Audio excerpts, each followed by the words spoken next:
This is the story of the Bantu migrations and how they reshaped Africa over millennia.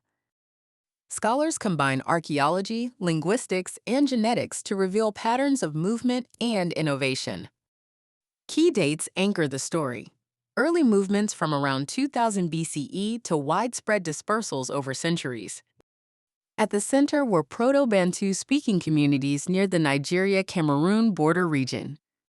From there, successive waves carried language, farming, and new technologies into Central, Eastern, and Southern Africa.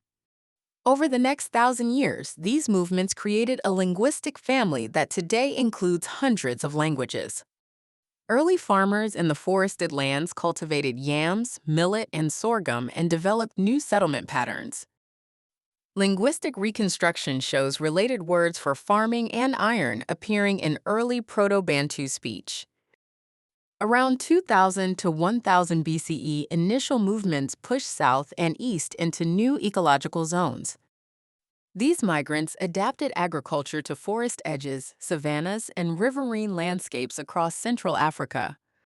Archaeology records pottery styles and settlement remains that trace these early movements and contacts. Interactions with local hunter-gatherer groups began early, creating complex cultural exchanges rather than simple replacement. A major driver of expansion was the adoption and spread of ironworking in the first millennium BCE.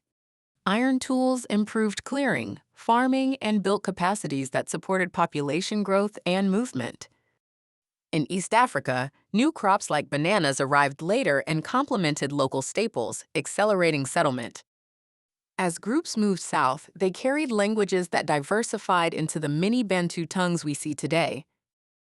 Along trade routes, coastal towns grew, later becoming hubs of commerce and cultural exchange like Swahili cities. By the second millennium CE, Bantu-speaking peoples had reached much of Central, Eastern, and Southern Africa. Migration produced diverse societies from village chiefdoms to regional kingdoms with varied social structures. Cultural exchange included marriage, trade, language borrowing, and shared material traditions across communities. Encounters with Khoisan and Pygmy groups show adaptive relationships, sometimes cooperative, sometimes competitive. Local environments shape technologies, dialects, and customs, creating regionally distinct Bantu cultures. Archaeological sites and oral histories together preserve traces of marketplaces, craft production, and spiritual life. These regional dynamics set the stage for later states, coastal trade networks, and cultural continuity into modern times. Today, Bantu languages form one of Africa's largest language families with hundreds of millions of speakers.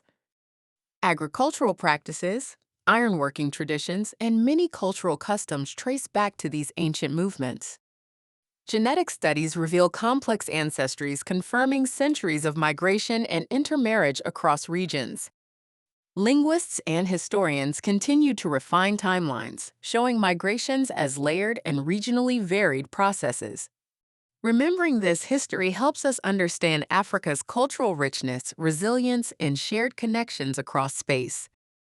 The Bantu migrations were not a single event, but a long human story still alive in language and life today.